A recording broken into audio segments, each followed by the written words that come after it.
السلام علیکم ورحمۃ اللہ وبرکاتہ. ناظرین, امید ہے آپ سب خیریت سے ہوں گے. اللہ تعالیٰ مجھے آپ کو ہم سب کو اپنے حفظ و امان میں رکھے. عشرۃ ذی الحجہ کی آمد ہے اور اس میں جو لوگ حج کرنا چاہتے ہیں, جو لوگ قربانی کرنا چاہتے ہیں, جو نہیں کرنا چاہتے, بالخصوص ان کے لیے ناخن اور جسم کے بال ترشوانے کے حوالے سے کیا احکامات ہیں. تو میں نے چونکہ شیخ سے پوچھا, ہمارے ساتھ بھائی نصر اللہ صاحب ہیں, میرے استاد بھی ہیں, ہمارے بھائی بھی ہیں الحمدللہ, اور اس وقت اللہ سبحانہ تعالیٰ کی توفیق سے میں ان کی سرپرستی میں حج بھی کر رہا ہوں الحمدللہ. تو میں نے ان سے پوچھا تو میرا جی چاہا کہ یہ ایسی ایک بات ہے کہ شرعی اعتبار سے کہ جو ہم سب کے علم میں ہونی چاہیے.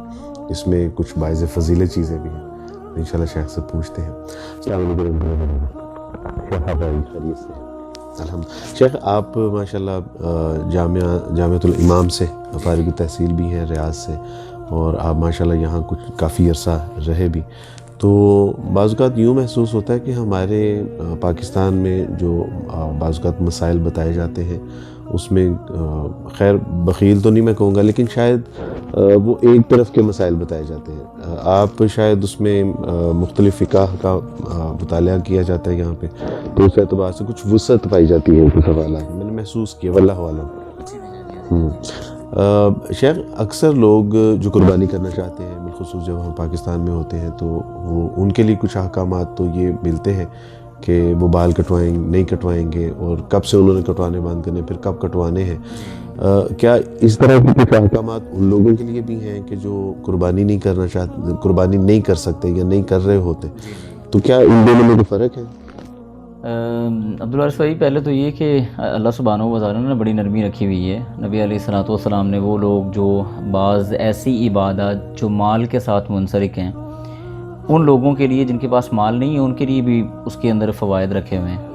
یہ والی بات ہمارے ہاں بڑی معروف ہے, سب کو پتہ ہے ماشاءاللہ. جب عشرۃ ذی الحجہ شروع ہونے لگتا ہے, اس سے پہلے مختلف قسم کے گرافک بھی شیئر ہوتے ہیں, اور اس طرح سے ویڈیوز اور طرح طرح کی, مطلب وہ ساری, ہاں جی, جو قربانی کرنا چاہتا ہے وہ اپنے ناخن نہیں کاٹے گا, بال نہیں ترشوائے گا, وغیرہ وغیرہ ساری چیزیں, تو اس کے لیے بالتاکید یہ حکم آ جاتا ہے.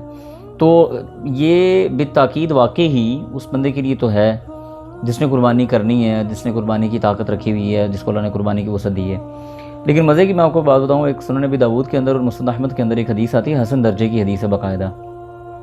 نبی علیہ السلام نے ان لوگوں کو جن کے پاس مال نہیں ہے, قربانی نہیں کر سکتے بیچارے, ان کو بھی محروم نہیں رکھا, بلکہ ان کو یہ کہا گیا ہے کہ تم بھی اگر اپنے جسم کے غیر ضروری بال, یا مطلب اپنے جو جسم کے بال ہیں ان کو آپ چھوڑ دیتے ہیں, ناخن آپ نہیں تراشتے, پھر آپ قربانی کے بعد یعنی عید کی نماز ادا کرنے کے بعد ان کو اتارتے ہیں, صفائی وغیرہ اختیار کرتے ہیں, تو ان کے لیے بھی قربانی کا اجر ہے, ان کو محروم نہیں رکھا گیا. ٹھیک ہے جی. تو اس لیے اس بارے میں بھی ہمیں لوگوں کو آگاہ کرنا چاہیے, اور ان کی دلجوئی کرنی چاہیے, کیونکہ وہ لوگوں کو, میں آپ کو بتاؤں مزے کی بات, لوگوں کے دلوں میں یہ بات آتی ہے کہ اب جنہوں نے قربانی کرنی ہے ان کے لیے یہ احکامات آ رہے ہیں, اور بار بار یہ ریپیٹ ہو رہی ہے, حدیث ہمارے سامنے. جو قربانی نہیں کر رہے وہ بھی اگر یہ عمل اختیار کرے, تو ایک تو حاجی کے ساتھ, قربانی کرنے والوں کے ساتھ ان کی ایک مشابہت ہے, یعنی ہاں ان کے ساتھ ایک مشابہت ہے. پھر یہ ہے کہ وہ اس اجر گو کے کرنے والا جو ہے وہ اس کا اجر و ثواب, اس نے محنت سے مال کمایا ہوا ہے, اللہ کی راہ میں وہ لگا رہا ہے, لٹا رہا ہے, تو یقیناً. لیکن اگر وہ بھی کچھ اللہ سبحانہ تعالیٰ کے احکامات کو بجا لاتا ہے سنت کے مطابق, تو وہ بھی اجر سے محروم نہیں ہوگا. ماشاءاللہ, بارک اللہ فیکم. اللہ سبحانہ تعالیٰ بہت جزائے خیر عطا فرمائے. ناظرین, دین بہت آسان ہے, اور ضروری نہیں ہے کہ ہمارے پاس مال و متاع ہے تو ہی ہم اللہ کا قرب حاصل کر سکتے ہیں, بلکہ چھوٹی چھوٹی ایسی نیکیاں ہیں کہ جن کو اختیار کرنے سے, جیسے پچھلے پروگرام میں بتایا شیخ نے کہ اگر کوئی فجر سے اشراق تک مسجد میں بیٹھتا ہے, ذکر و اذکار کرتا ہے, 2 نفل پڑھتا ہے اور گھر کو لوٹ جاتا ہے, تو اس کو بھی ایک مقبول حج کا ثواب ہے. اسی طرح جو قربانی نہیں کر سکتے, اگر وہ بھی اپنے ناخن اور بالوں کو نہیں ترشواتے اور عید کے بعد جو ہے وہ یہ عمل کرتے ہیں, تو یقیناً ان کو بھی قربانی کا اجر و ثواب ملے گا. اللہ سبحانہ تعالیٰ سے دعا ہے کہ اللہ سبحانہ تعالیٰ چھوٹے چھوٹے اعمال کر کے بڑے بڑے اجر و ثواب حاصل کرنے والوں میں ہمارا شمار فرما دے. بارک اللہ فیکم. السلام علیکم ورحمۃ اللہ وبرکاتہ.